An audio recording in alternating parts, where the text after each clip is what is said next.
Assalamualaikum warahmatullahi wabarakatuh. Alhamdulillah rabbil alamin. Wassalatu wassalamu ala khatamil anbiya'i wal mursalin nabiyyina Muhammadin wa ala alihi wa sahbihi ajma'in, amma ba'd. Para jamaah yang dirahmati Allah, alhamdulillah pagi ini kita bisa bertemu lagi, dan mudah-mudahan termasuk pertemuan kita pada pagi hari ini benar-benar menjadi pertemuan yang mendapatkan ridho dari Allah Subhanahu. Para jamaah yang dirahmati Allah, saya pernah ditanya oleh orang tentang sebuah kalimat yang katanya berasal dari Ali bin Abi Thalib. Kalimat itu berbunyi, al-haqqu bila nidham yaghlibul batilu bin nidham. Kalau kita terjemahkan kira-kira ini secara gampang, kebenaran yang tidak terorganisasi akan dapat dikalahkan oleh kebatilan yang terorganisasi. Atau teman saya dari Fakultas Ekonomi jurusan Manajemen mengatakan, kebenaran apapun yang tidak termanage itu akan bisa dikalahkan oleh kebatilan yang termanage. Nah, sebenarnya begini, kalau kita mau melacak ya, apa yang dikatakan orang bahwa kebenaran yang tidak terorganisir itu dapat dikalahkan oleh kebatilan yang terorganisir, yang ungkapan bahasa Arabnya adalah al-haqqu bila nidhamin yaghlibul batilu bin nidham, itu tidak terbukti keautentikannya, keasliannya berasal dari Ali bin Abi Thalib. Jadi kalau kita lacak betul, kita teliti betul, ya tidak terbukti berasal dari Ali bin Abi Thalib. Tapi di kalangan kaum muslimin tidak asing lagi dikatakan bahwa perkataan atau slogan yang berbunyi al-haqqu bila nidhamin yaghlibul batil bin nidham itu berasal dari Ali bin Abi Thalib. Bahkan di Indonesia ini saking populernya slogan tersebut banyak diucapkan oleh para ustadz, para penceramah, dan ditulis oleh para penulis dan kaum terpelajar. Dan mereka seolah-olah meyakini bahwa ucapan itu benar-benar berasal dari Ali bin Abi Thalib. Sehingga tidak jarang ungkapan itu diucapkan dan ditulis begitu saja tanpa melacak dan tanpa mengetahui sumbernya yang otentik.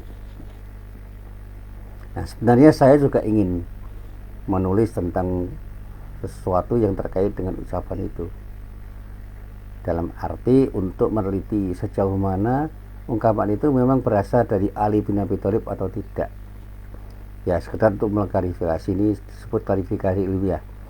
Nah, klarifikasi ilmiah kecil-kecilan terkait dengan akurasi ungkapan itu, apakah betul dari Ali bin Abi Thalib atau tidak. Nah, sedikit ketika saya mencoba untuk menelaah sumber-sumber sejarah Islam, termasuk riwayat-riwayat yang ada di dalam kitab-kitab yang berhasil saya coba untuk saya telusuri, kata bijak atau kata mutiara yang sering dikatakan orang itu tidak satupun saya temukan berasal dari Ali bin Abi Thalib. Artinya tidak ada sumber akurat ya, yang mengatakan bahwa ungkapan itu berasal dari Ali bin Abi Thalib.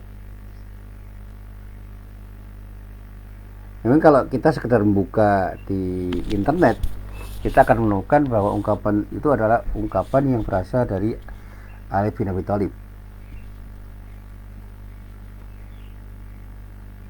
Tetapi kalau kita mau menelisik,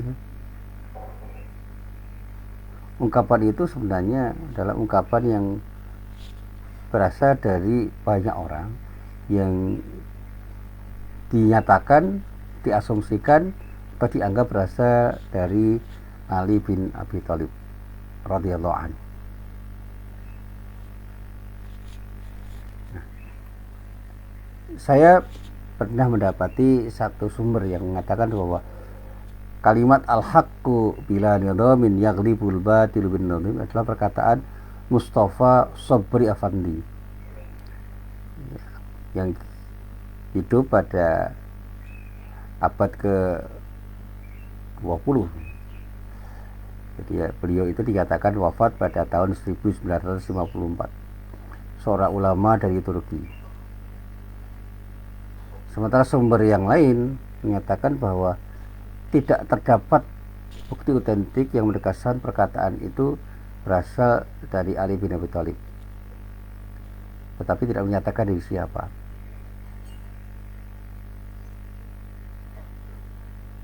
Tetapi maknanya memang bagus sekali. Nah, terkait dengan ungkapan itu, saya ingin menelusuri lebih lanjut apa makna ungkapan itu.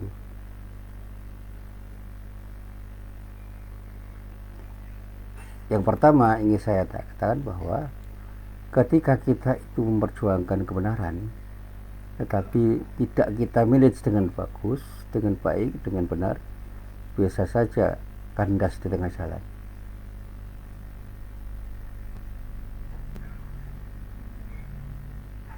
Sebaliknya, banyak hal yang batil, yang salah, yang bukan berasal dari sesuatu yang benar atau bukan sesuatu yang benar, itu memenangkan pertarungan karena dimanage dengan baik.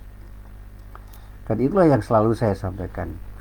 Kalau kita ingin berdakwah, jadilah dai yang bisa memanage dakwahnya dengan sebaik-baiknya sehingga kita benar-benar menghasilkan sesuatu yang kita tuju, kita harapkan, kita inginkan. Kebenaran itu pasti menang, ya, itu janji Allah. Tetapi janji Allah itu tidak gratis, artinya ada sebab-sebab yang harus kita lalui, dan dalam bahasa kita itu disebut dengan takdir mukhayyar, sesuatu ketentuan Allah yang memang harus kita pilih untuk kita dapatkan dengan upaya-upaya yang optimal. Jadi ada upaya-upaya manusiawi yang berupa sunnatullah yang tidak bisa kita abaikan. Saya sering mengatakan, kalau Anda mau jadi pintar, belajarlah. Kalau jadi orang pintar itu harus belajar. Dalam bahasa sederhana, kalau kita tidak ingin lapar ya harus makan. Kalau tidak ingin haus ya minum. Kalau lelah istirahat supaya tidak berlebihan ketika kita gunakan energi kita, dan bisa sakit kalau tidak kita gunakan untuk istirahat. Nah, kan saya katakan dalam banyak hal kegagalan dakwah kita itu bukan karena soal baik buruknya materi dakwahnya, tetapi soal manajemen dakwahnya. Dulu saya bersama Allahyarham Pak Said Hulili dan juga Pak Yurnhar Ilyas Allahyarham itu pernah menyelenggarakan kegiatan manajemen dakwah, semacam pelatihan gitu, dan pernah saya selenggarakan bersama dengan beliau itu di Tawamangu. Saya bukan orang yang ahli manajemen, tapi saya mencoba untuk menggali bagaimana sesungguhnya proses dakwah itu harus dibuat sedemikian rupa, dilaksanakan sedemikian rupa dengan manajemen yang baik, dengan sebaik-baiknya. Sehingga saya mengajak teman-teman dari Fakultas Ekonomi Universitas Islam Indonesia waktu itu untuk membuat sebuah konsep manajemen dakwah berdasarkan ilmu manajemen yang mereka pelajari. Saya tidak mengajak dari Fakultas Ekonomi Universitas Muhammadiyah Jakarta. Waktu itu sulit mengajak mereka karena yang peduli itu belum terlalu banyak. Sekarang sudah terlalu banyak. Dan saya temukan memang celah-celah yang bisa saya katakan sebagai kelemahan dakwah Islam. Nah, disinilah pekerjaan rumah kita.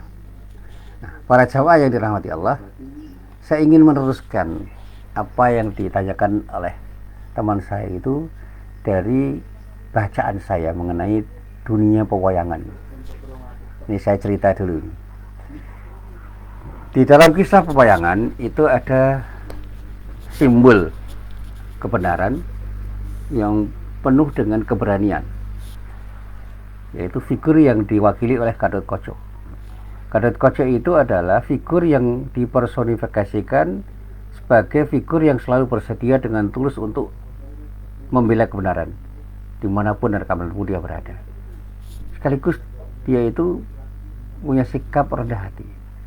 Nah, termasuk ketika dia itu berhadapan dengan uaknya, ya, Prabu Kresna. Jadi pamannya yang itu ada yang bernama Prabu Kresna. Itu sangat dihormati oleh beliau. Meskipun Gathotkaca itu orang yang hebat. Prabu Kresna itu adalah raja Dwarawati yang dikatakan dalam dunia pewayangan itu punya kesaktian. Dan sesepuh Pandawa yang sangat berpengaruh. Tetapi kalau suatu saat Gathotkaca itu bertemu, Gathotkaca selalu menghormati beliau. Nah, dikisahkan pada suatu saat Gathotkaca itu bertemu dengan Kresna yang ternyata sama-sama palsu. Sehingga perilakunya itu tidak sama dengan perilaku Gathotkaca dan perilaku Kresna. Gathotkaca itu meminta Kresna untuk menyembahnya. Dan menyembah dalam arti menghormati. Dan Kresna palsu itu pun bersedia melakukannya. Ini aneh ini. Jadi satu hari Kresna itu menghormati Gathotkaca.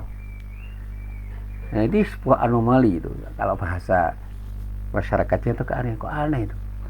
Jadi tiba-tiba Kresna itu menyembah Gathotkaca. Dalam bahasa pewayangan menyembah itu artinya menghormati dengan penghormatan yang tulus. Nah, saya coba untuk menelisik sebuah lakon yang disebut atau dikenal dengan Kresna Gathotkaca kembar. Dan ini memang bukan cerita arus utama, bukan cerita pakem itu.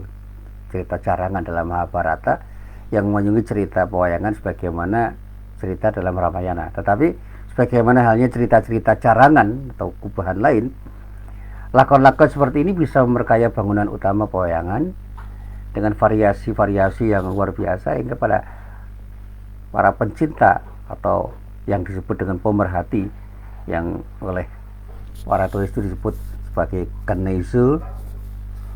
Keneise itu pemerhati wayang, itu menjadi senang dan tidak bosan karena mendapatkan variasi cerita baru yang lebih segar dalam cerita-cerita carangan seperti ini. Nah, pengubah cerita ini tentu saja sangat memahami kisah pewayangan yang ada, karena meskipun itu merupakan gubahan atau carangan, bukan cerita utama, tetapi bisa ditampilkan dengan logika yang cukup bagus. Logikanya banyak yang kena, meski ada juga yang kadang-kadang tidak masuk akal. Nah, dikisahkan pada waktu itu Prabu Donolayu itu menyaru sebagai Prabu Kresna dan adiknya Dewi Sri Daruratna yang menyaru sebagai Gathotkaca. Jadi Prabu Kresna itu adalah Prabu Kresna palsu, hasil dari penyamaran dari Prabu Donolayu, sementara Gathotkaca itu hasil penyamaran dari Dewi Sri Danuratna.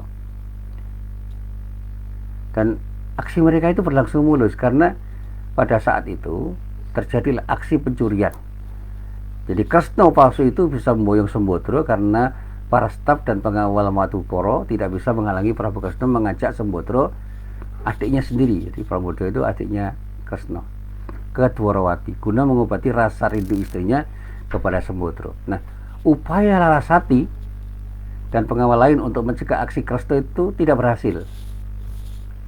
Nah, sementara itu penyamaran Gathotkaca palsu untuk mencuri pusaka Jamus Kalimasada juga berlangsung mulus karena Gathotkaca itu mengaku diutus oleh sesepuh Pandawa. Jadi Gathotkaca palsu, ya, penyamaran dari Dewi Sri Daruratna itu dengan mulus bisa melakukan tindakan yang direncanakan karena dia mengaku diutus oleh sesepuh Pandawa yang saat itu sedang di luar istana untuk membangun candi yang disebut Sabto Arga untuk meminjam pusaka itu dari Dewi Drupadi. Nah, bagi orang yang tidak pernah mengerti wayang mungkin nama-nama itu asing, tapi ini saya ceritakan saja apa adanya.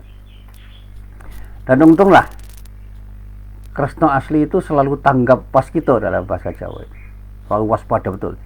Ya, dia bersama Gathotkaca asli dapat mengungkap kasus pencurian ganda setelah diberi tenggat oleh Bimo.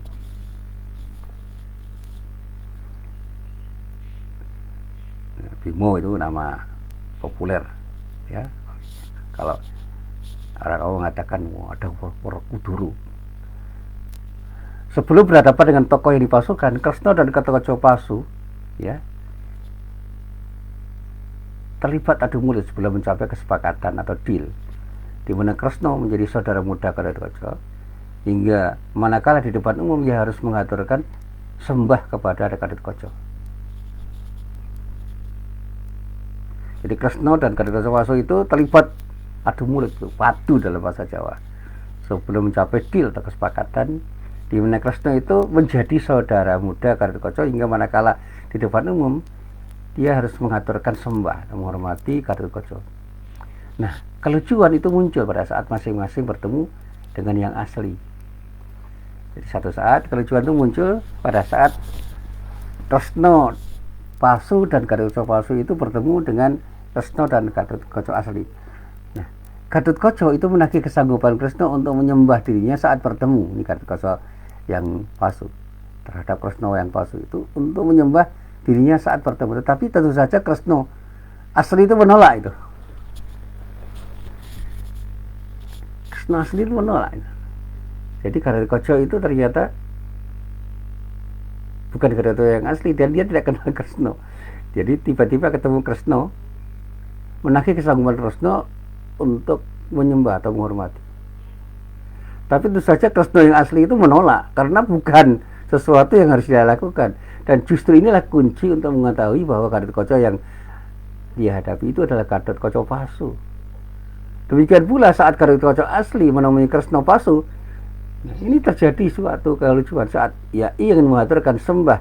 Karena demikian lazimnya, Kresna palsu justru merunduk karena mengikuti kesepakatan. Dia justru harus menyembah atau merunduk kepada Gatotkaca itu. Nah, Gatotkaca pun merunduk lebih rendah lagi dan ikuti Kresna, hingga akhirnya kedua wayang ini sama-sama menelungkup, delosor dalam bahasa Jawa, di panggung, sama-sama delosor. Nah, akhirnya justru dari sinilah Gatotkaca asli itu tahu bahwa yang dihadapi itu bukan Kresna yang sesungguhnya, tapi Kresna palsu, karena Kresna yang asli gak mungkin berbuat seperti itu. Jadi ketahuan penyamarannya. Nah, para jamaah yang dirahmati Allah, dari kisah ini kita bisa mengambil sebuah pelajaran yang penting, bahwa kemunafikan itu pasti pada saatnya akan terkuak. Kemunafikan pada akhirnya pasti akan terkuak. Jadi sekarang itu kan ada proyek namanya pencitraan, itu proyek-proyek yang selaras dengan kemunafikan. Yang pura-pura pinter akan ketahuan bodohnya, yang pura-pura jujur akan ketahuan kebohongannya, yang pura-pura baik akan ketahuan keburukannya, yang pura-pura menjadi pahlawan akan ketahuan dia itu bukan siapa-siapa, yang pura-pura peduli rakyat akan ketahuan bahwa dia itu justru akan mendolimi rakyat. Ketahuan semua pada akhirnya. Topeng-topeng itu akan terbuka. Apapun topeng yang digunakan oleh orang-orang munafik, siapapun dia, dimanapun dan kapanpun, topeng-topeng orang munafik itu pada akhirnya akan terkuak, akan terbuka, pada akhirnya akan lepas, baik dengan sengaja atau tidak. Karena pada akhirnya setiap orang itu memiliki hati nurani yang tidak pernah bisa bersahabat dengan kebohongan dimanapun dan kapanpun. Hati nurani orang itu tidak akan pernah bisa bersahabat dengan kebohongan. Jadi sekali lagi saya ilustrasikan begini. Ketika kita ini berpura-pura pintar padahal bodoh, kita selama-lama juga ketahuan kebodohannya. Kalau kita ini pembohong, kemudian pura-pura menjadi orang jujur, kita ketahuan kebohongan kita pada saatnya, karena karakter kita akan muncul pada saatnya. Jadi kalau saya itu menasihati diri saya pada orang lain juga begitu, mari kita tampil natural saja lah. Jadilah diri kita yang sesungguhnya, nggak usah berbohong dengan pencitraan-pencitraan yang bermacam-macam. Saya pernah ditanya itu, Pak, kok punya motor kok jalan? Ya, saya memang punya motor, tapi saya tidak punya kemampuan untuk mengendarai motor dengan baik. Saya pernah bisa mengendarai motor, tapi saya pernah mengalami trauma karena pernah tabrakan, sehingga sampai detik ini saya tidak pede ketika naik motor. Termasuk ketika saya harus menyupir mobil, saya pernah belajar menyupir mobil, ternyata tidak pede, tidak percaya diri, karena saya ada trauma di dalam diri saya, dan saya akui itu. Nah, suatu saat saya juga pernah diminta oleh fakultas tertentu di Universitas Muhammadiyah Jakarta, di prodi fakultas tertentu, untuk mengajar agama dengan bahasa Inggris. Saya tertawa itu. Loh, Bapak kok tertawa? Ya jangan menyiksa saya. kemampuan bahasa Inggris saya itu tidak bisa saya gunakan untuk mengajar mahasiswa. Kalau ngomong harian, ya mungkin masih bisa ngomong sehari-hari dengan bahasa Inggris, masih bisa mungkin, ya meskipun tidak selancar mereka yang pintar bahasa Inggris. Tapi kalau harus ngomong dengan pembicaraan ilmiah, ya nanti dulu, nanti malah rusak. Saya tidak mampu atau belum mampu. Maka saya katakan ya cari yang lain saja. Termasuk ketika saya diminta untuk berbicara tentang sesuatu yang saya tidak mengerti, saya nggak mau. Berkali-kali saya itu dipancing untuk berbicara tentang sesuatu yang saya tidak paham.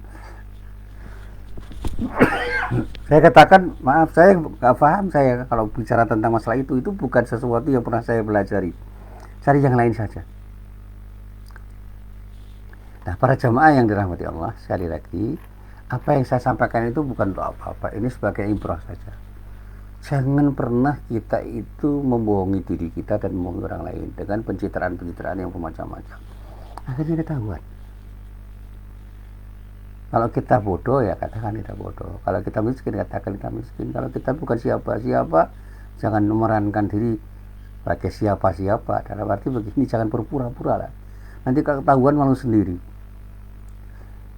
Saya pernah ditanya tentang iklan-iklan yang bombastis itu. Saya katakan nanti akan mengecewakan orang. Pada saat saya berada di sebuah hotel di Surabaya, itu ditanya oleh orang. Banyak iklan-iklan bombastis. Baik itu iklan produk kosmetik, produk-produk yang lain untuk kepentingan rumah tangga, sampai iklan-iklan pendidikan itu hampir semuanya itu bombastis. Sampai iklan pendidikan tinggi. Kuliah murah, bermutu, lulus dapat kerja. Itu bombastis. Bagaimana mungkin sebuah proses yang baik itu akan dilakukan dengan proses yang sedemikian rupa sederhana sehingga semuanya hanya memerlukan biaya yang murah. Kata biaya itu bukan hanya uang, tapi memerlukan kerja keras, memerlukan pengorbanan yang luar biasa. Ketika kita ingin menjadi yang terbaik, kita harus punya proses yang terbaik. Saya pernah tertantang untuk belajar bahasa Inggris dalam konteks belajar tata bahasa, grammar. Karena grammar saya jelek. Tertantang. Nah, 3 bulan saya tekuni belajar khusus grammar. Baik secara mandiri maupun dengan orang lain. Ternyata kalau kita sungguh-sungguh dalam 3 bulan itu banyak hal yang bisa kita dapatkan. Bukan menguasai ya, kalau menguasai bahasa Inggris lama. Tapi ternyata 3 bulan efektif. Saya gunakan waktu 3 bulan itu belajar grammar khusus, ternyata banyak hal yang bisa saya dapatkan. Sehingga konsep-konsep dasar grammar dalam bahasa Inggris itu saya pahami. Nah, termasuk dalamnya structure. Jadi saya bayangkan kalau kita itu belajar 1 tahun, kita bagi dari 4. 3 bulan pertama kita belajar grammar, 3 bulan kedua konsentrasi belajar structure, 3 bulan ketiga kita belajar listening, kemudian 3 bulan selanjutnya kita belajar writing dan speaking. Terus kita coba untuk kita ulangi. Insya Allah dalam setahun itu kemampuan kita di dalam berbahasa Inggris akan bagus. Bukan menguasai ya. Kalau menguasai itu perlu waktu panjang. Saya punya teman dosen bahasa Inggris itu penguasaan bahasa Inggrisnya memang bagus karena dia lulusan program S3 dari Australia dan memang belajar bahasa Inggris. Jadi kemampuan berbahasa Inggrisnya luar biasa. Karena dia belajar dan sungguh-sungguh sejak awal. Bahkan dikatakan dia sejak SMA itu mencintai bahasa Inggris. Kuliah S1 jurusan bahasa Inggris, S2 jurusan bahasa Inggris. Di Australia S2-nya. S3-nya di Australia dengan bahasa Inggris. Maka kemampuannya di dalam berbahasa Inggris ya di atas rata-rata. Ketika dia ngomong dengan bahasa Inggris itu lancarnya luar biasa. Bahkan ketika dia melihat film dalam bahasa Inggris dia bisa tertawa, bisa tersenyum, bisa berekspresi sedih karena tahu betul. Nah, kembali pada apa yang ingin saya sampaikan begini. Ketika kita itu ingin tampil sebagai diri kita, tampillah secara natural. Jangan munafik. Akhiri kemunafikan kita. Apalagi ketika kita harus berhadapan dengan banyak orang. Akhirnya terkuak. Kepalsuan kita itu akan terkuak. Apapun topeng yang kita gunakan ketika kita mencoba untuk tampil tidak secara natural, itu pada akhirnya akan terkuak. Kita akan diketahui siapa kita, karena pada dasarnya kita itu punya hati nurani yang tidak bisa bersahabat dengan kebohongan yang kita lakukan dimanapun dan kapanpun. Dan ini yang saya yakini ketika saya membaca Al-Quran pada surat Al-Isra ayat 81, di mana pada ayat itu Allah menyatakan a'udzubillahi minasyaitonirrajim wa qul ja'al haqq wa qul ja'al haqq. Jadi Allah itu menyatakan dengan pernyataan yang tegas, katakanlah. Yang waktu itu dikatakan untuk mengatakan adalah Nabi Muhammad SAW, tapi khitabnya itu untuk semua umat Islam ini yang punya iman. Katakan Pak dengan sungguh-sungguh, dengan benar-benar, ja'al haq, yang benar telah datang. Ya Muhammad, katakan kepada siapapun bahwa yang datang itu adalah kebenaran, dan kedatangan kebenaran itu betul-betul datang dari diri saya.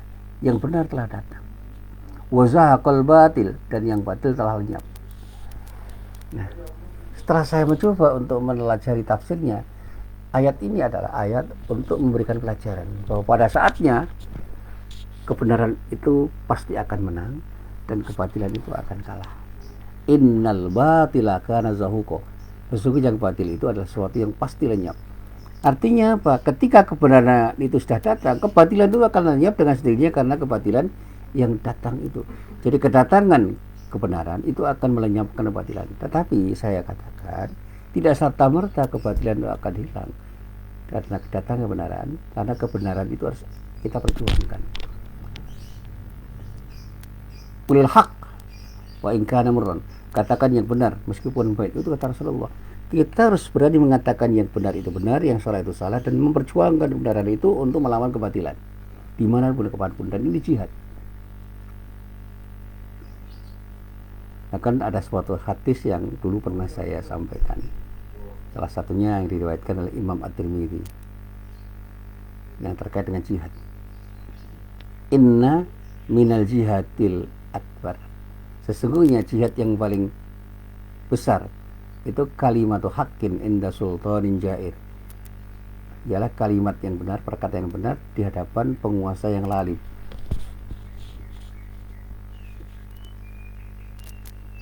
Ada kalimat lain, afdhalul jihad kalimatu adlin anda sultanin jair. Jihad yang paling utama itu adalah kalimat yang benar, kalimat yang adil, kalimat yang lurus yang kita ucapkan di hadapan penguasa yang lalim, penguasa yang tiranik.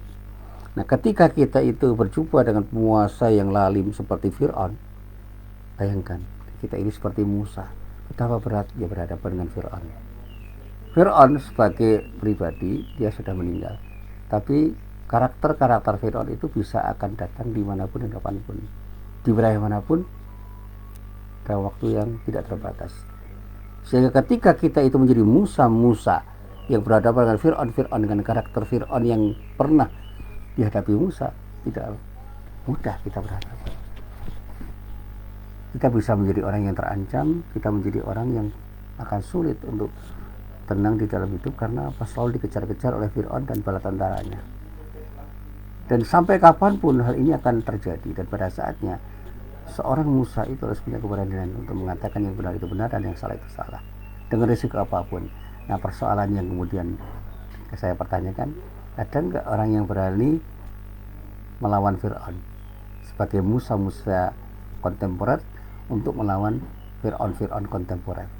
Jadilah Musa kontemporer yang melawan Fir'aun kontemporer dengan kepribadian Musa yang betul-betul mengatakan yang benar itu benar dan yang salah itu, dan memperjuangkannya dengan risiko dia akan dikejar Fir'aun sampai pada batas di mana dia tidak akan bisa melawan lagi kecuali dengan sikap tawakal kepada Allah.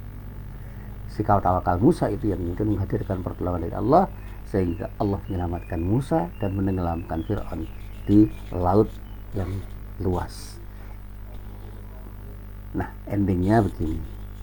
Ketika kita yakin bahwa apa yang kita perjuangkan itu adalah kebenaran, jangan pernah surut. Kita harus punya cara yang terbaik untuk perjuangkan kebenaran. Kita manage kebenaran yang kita perjuangkan itu dengan sebaik-baiknya, sehingga bisa mengalahkan kebatilan-kebatilan yang meskipun mereka manage dengan manajemen yang terbaik, Allah akan menolong kita. Berikhtiarlah seoptimal mungkin. Berdoalah kepada Allah, dan selanjutnya bersikap tawakal kepada Allah, dan dengan izin Allah semua akan terjadi. Inilah apa yang bisa saya sampaikan dalam kesempatan pagi hari ini. Mudah-mudahan bermanfaat. Billahi taufiq wal hidayah. Assalamualaikum warahmatullahi wabarakatuh.